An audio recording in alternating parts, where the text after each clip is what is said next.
นิคการบวกเลขการลบเลขการคูณเลขแล้วก็การหารเลขเนาะสบายดีพ่อแม่พี่น้อง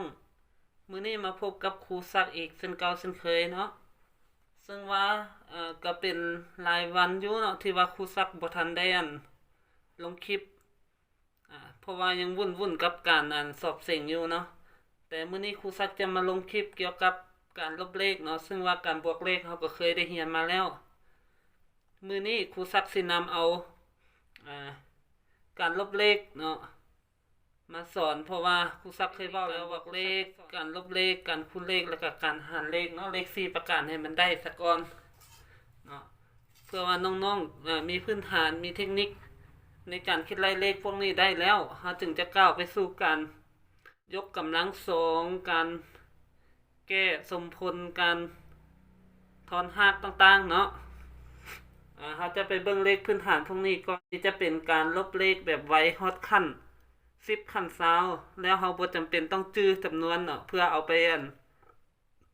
บวกตืมใส่กับตัวเลขทางหน้าหั่นนะตัวที่ว่าตัวเลขนี่กรณีที่ว่าตัวลบมันมีค่าใกล้เคียงกับ100เนาะการลบเลขแบบนี้เนาะบาซักก็ได้มีเทคนิคนำเทคนิคมาฝากพ่อแม่พี่น้องเส้นเดียวกันเนาะซึ่งว่าเทคนิคของเฮาก็มีว่า2เงื่อนไขเนาะหรือว่า2เทคนิคของมันคือ1แม่นเฮาจะลบเลขหลักร้อยของตัวเลขตัวตั้งหันออกโดยเลข1เนาะทุกครั้งเลยเนาะ2แม่นเฮาจะเอาตัวเลขที่ว่าห่างจากตัวลบ100หั่นไปบวกเข้ากันเนาะซึ่งว่าเฮาก็จะมี99จะห่างจาก100อยู่1แม่นบ่98ห่างจาก100อยู่2 97ห่างจาก100อยู่3 96ห่างจาก100อยู่4แล้วต่อไปตามลำดับเนาะอันนี้จะเป็นความห่างของเลขขั้นตัวลบฮอด100เนาะค่าใกล้เคียงของมันเป็นแนวใดนั้นเราจะไปเบิ่งนำกันเลยเนาะคืออยู่ในนี้มาเบิ่งตัวอย่างที่1 269ลบให้96เนาะ269ลบให้96คันถามว่าคือกับการลบเลขทั่วๆไปเราเคยลบเลขแบบชื่อเนาะมันจะมีคือแบบนี้คือเราเคยเฮ็ดผ่านมาเนาะอันนี้เป็นการลบเลขลบความให้เรามาเปลี่ยนเป็นลบตั้งก็ได้เนาะ269ลบ96บ่9ลบ6จะเหลือ3บ่6ลบ9บ่ได้เฮายืมเฮาเอิ้นว่า16ลบ9จะเหลือ7จือ1มาใส่นี่2ลบ1จะเหลือ1ออกอยู่173แบบนี้แม่นบ่แต่เฮามาอิงใส่เทคนิคของเฮาเนาะเทคนิคของเฮาก็คือเขาบอกว่าให้เอานับตัวตั้งลบก็คือนับตั้งแต่9นี่เป็นหัวหน่วยหัว10หัวห้อยเนาะให้เอาตัวเลขที่ว่ามันตัวหลักห้อยหั่นไปลบออกให้1ทุกครั้งเนาะเราจะเอา269เป็นลบออก1เนาะลบ1อยู่ขั้นหลักห้อยเนาะหัวหน่วยหัว10หัวห้อยเนาะ9บ่มีตัวลบซักลงมา6บ่มีตัวลบซักลงมา2ลบ1เหลือ1จากนั้นออกมา169แล้วเราจะเอาไปบวกกับใส่ตัวเลขที่ว่าความห่างเนาะของ96ในห่างจาก100อยู่4เนาะเราจะเอาไปบวกกับ4 9บวก4เป็นอยู่13 3จื้อ1มาเพิ่มใส่6เป็น7 1บ่มีตัวบวกซักลงมาเห็นบ่จะออกอยู่173เนาะแบบนี้กันกับเฮาลบเลขทั่วๆไปบัดนี้เราจะมาเบิ่งข้อที่2ของเฮาถ้าเป็นข้อที่2ของเฮาถ้ามันเป็น462ลบออก98เนาะตัวนี้ก็คือกันเนาะเราจะมาเบิ่งขั้นห้อยของเฮาหน่วย10ห้อยเนาะเราจะเอา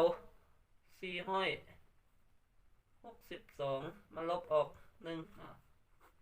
2บ่มีตัวลบซักลงมา6บ่มีตัวลบซักลงมา4ลบ1จะเหลือ3จากนั้นเราเห็นว่า98ห่างจาก100อยู่2แม่นบ่ความห่างของมันเนาะห่างจาก100อยู่2แสดงว่าเราจะเอาความห่างจากนี่มาบวกใส่เนาะ2มาบวกใส่เราจะได้อยู่2บวก2เป็น4 6บ่มีตัวบวกซักลงมา3มีตัวบวกซักลงมาแสดงว่าจะออกอยู่364เห็นบ่ง่ายๆเนาะไอ้ฮู้ว่ามันถูกแท้บ่เฮาเอามา คือกับการลบเลขทั่วๆไปเบิ่งเนาะ462ลบ98 2เป็นตัวเลขที่น้อยกว่าบ่ตัวต้องลบให้8บ่ได้ให้ยืมเขาเอิ้นว่า12ลบ8เขาจะเหลือ4เขียน4จื้อแม่นบ่คันยืมแล้วต้องได้จื้อ1เนาะ1มาเพิ่มใส่9เป็น10 6ยังน้อยกว่า10บ่ได้เขาต้องได้ยืมอีกเอิ้นว่า16ลบ10จะเหลือ6แม่นบ่แล้วก็ต้องได้จื้อ1มาใส่นี่4ลบ1จะเป็น3นี่เห็นบ่ว่ามันจะออกคือกันถ้าหากว่าเลขตัวนี้เนาะการลบเลขทั่วๆไปที่เขาเคยลบผ่านมานี่ถ้าเขาลืมจื้อของมันตัวใดตัวหนึ่งเนาะเขาลืมจื้อตัวเลขยกตัวอย่างว่า462ลบ98เนาะ2ลบ8บ่ได้ให้ยืมเขาเอิ้นว่า12ลบ8เหลือ4เนาะ6ลบ9บ่ได้ทันกรณีเขาลืมชื่อเนาะ6ลบ9บ่ได้ยืมเป็นว่า16ลบ9เขาจะเหลือ7 4วิถ้าลงมาแสดงว่าการลบเลขของเขาถ้าเขาลืมชื่อเลขของเขาตัวนี้มันจะผิดแล้วเนาะอันนี้กรณีมันเป็นเลขน้อยเขาคิดรายงานอยู่ได้ไว้อยู่เนาะแต่ถ้าว่ามันเป็นเลขหลายเด้เขามาเบิ่งคันถ้าว่ามันฮอดคัน1,000เด้เป็นจังไดเนาะตัวอย่างที่3ข้อที่3เนาะอันข้อที่3เนี่ยว่า1,480เนาะลบตัวนี้เอาลบ99เบิ่งเนาะตัวลบของเขา99เนาะมีค่าใกล้เคียงกับ100อยู่แม่นบ่ถ้ามันเป็น1,480ไปลบให้99เอาก็อิงใส่เทคนิคของเขาคือเก่าเนาะเทคนิคของเขาเป็นหยังเทคนิคก็คือเขาจะเอาตัวตั้งลบเนาะ1,480เป็นลบออกยังลบออก1แต่ต้องเป็นหลักร้อยเนาะนับหัวหน่วยหัว10หัวร้อยลบ1อยู่บัดนี้เนาะ0บ่มีตัวลบซักลงมา8บ่มีตัวลบซักลงมา4ลบ1เหลือ3 1บ่มีตัวลบซักลงมาเนาะเห็นว่าออกอยู่ 1,380 จากนี้เขาจะไปเบิ่งตัวเลขที่ว่าห่างจาก99ไปหา100นี่แม่นห่างจาก99นี่แม่น1แม่นบ่จากนั้นเขาจะเอาไปบวก1 0บวก1ก็เป็น1 8บ่มีตัวบวกซักลงมา3มีตัวบวกซักลงมา1แสดงว่าออกอยู่ 1,381 เห็นบ่ง่ายบ่ง่ายเนาะถ้าว่าเขาเอาไปตั้งลบเบิ่งเนาะถ้าเขาไปตั้งลบเบิ่ง1,480เป็นลบ99 0ลบ9บ่ได้ให้เอิ้นว่า10ลบ9เหลือ1ถ้าเขาลืมจื้อเด้เนาะจื้อ1เอา1มาเพิ่มใส่9เป็น10บางคนบ่มีพื้นฐานก็อาจจะลืมจะลืมนะเฮ็ดให้การไล่เลขของเขาผิดพลาดได้10 8ลบ10บ่ได้ให้ยืมอีกเอิ้นว่า18ลบ10เหลือ8จื้อ1มาเพิ่มใส่นี่4ลบ1เหลือ3 1บ่มีก็ออกคือกันเห็นบ่ง่ายๆเนาะการลบเลขของเขาแบบนี้มีอย่างยากเนาะบัดนี้ถ้ามันเป็นเบิ่งถ้าเป็นข้อที่4เนาะถ้าว่าเป็น6,295เบิ่งเนาะ6,295ลบให้98เนาะลบ98จะออกเท่าใดก็อินเซอร์เทคนิคของเราเนี่ยเอา6,295เนาะ6,295ลบให้1ต้องเป็นอยู่กันหัวหน่วยใดหน่วย10หัวห้อยแม่นบ่ซื้อบนเลข2เนาะ5บ่มีตัวลบซักลงมา9บ่มีตัวลบซักลงมา2ลบ1เหลือ1 6ซักลงมาจากนั้นเราไปเบิ่ง98นี่เนาะ98นี่ห่างจาก100อยู่เท่าใดอยู่2แม่นบ่เฮาเอาไปบวกกับ2 5บวก2เป็น7 9ซักลงมา1 6แสดงว่าออกอยู่ 6,197 คำตอบของมัน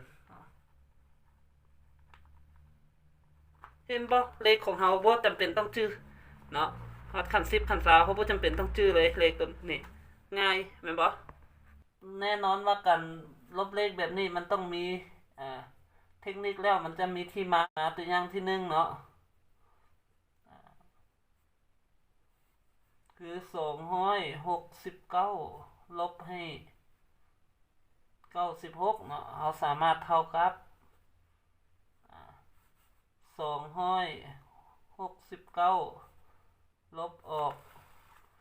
96นี่เราสามารถเท่ากับลบให้100ลบ4ออกบ่100ลบ4ออก96คือเก่าแม่นบ่จากนั้นเราก็จะเท่ากับ269คูณลบเข้าแต่ละตัวเนาะลบแต่หน้า100บ่มีค่าลบแสดงว่าเป็นค่าบวกแม่นบ่ลบคูณบวกเป็นลบให้100ลบคูณลบเป็นบวกให้4จากนั้นจะเท่ากับ269ลบ100เนาะแน่นอนเอาลบกันเลย269ลบ100จะเหลืออยู่169บ่ไปบวกให้4 9บวก4เป็นอยู่13เขียน3จื้อ1มาเพิ่มใส่6เป็น7เนาะ1บ่มีตัวบวกก็ซักลงมานี่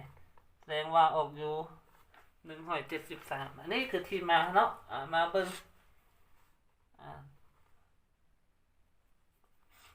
ตัวอย่างต่อไปเนาะมาเบิ่งขั้นพันเบิ่งตัวอย่างขั้นพันเนาะคือขั้น 6,295 เบิ่งเนาะ 6,295 ลบให้98เนาะตัวนี้ก็จะเท่ากับ 6,295 คือเก่าลบ98ของเราสามารถเอาไปลบให้100ลบให้2แม่นบ่ความห่างของมัน100ลบ2ก็ออก98คือเก่าเนาะจากนั้นจะเท่าไป 6,295 ลบคูณเข้าแต่ละตัวเนาะอันนี้จะเป็นลบ100ในลบคูณลบเป็นบวกก็จะเป็นบวก2ก็จะเท่าไป 6,295 ลบให้100เนาะคัน100อยู่บนนี้เป็นบ่แสดงว่าจะออกอยู่200ลบ100ก็จะออกอยู่195อันบ่จากนั้นเอาไปบวก2ก็จะออกมา2บวก5เป็น7เนาะ2บวก5เป็น7 9บ่มีตัวบวกลงมา1บ่มีตัวบวก2มา6มีตัวบวก2มาเห็นว่าจะออกอยู่ 6,197 เนาะตัวนี้จะเป็นที่มาเนาะง่ายๆแม่นบ่เพราะว่าหยังการลบเลขใกล้เคียงกับ100ลบให้4มันก็ออกอยู่96คือเก่าเนาะคือตัวนี้หรือตัวที่2ตัวอย่างที่2นี่100ลบ2มันก็ออกอยู่98คือเก่าอันนี้จะเป็นเทคนิคง่ายๆเนาะเกี่ยวกับการลบเลขที่ว่าเฮาบ่อยากจื้อเนาะเมื่อว่ามันฮอดขั้น10ขั้น20แล้วเฮาบ่อยากจื้อตัวเลขของมันเพื่อเอาไปบวกใส่ตัวเลขข้างหน้าเนาะถ้าว่าน้องใดเข้ามาใหม่เนาะก็ฝากกดไลค์ฝากติดตามกดกระดิ่งกดไลค์กดแชร์เพื่อเป็นกำลังใจให้ครูซักได้เฮ็ดคลิปต่อๆไปมีเทคนิคใหม่ๆก็สิเอามาแนะนำเติมท้ายนี้ก็ขอกล่าวคำว่าขอขอบใจ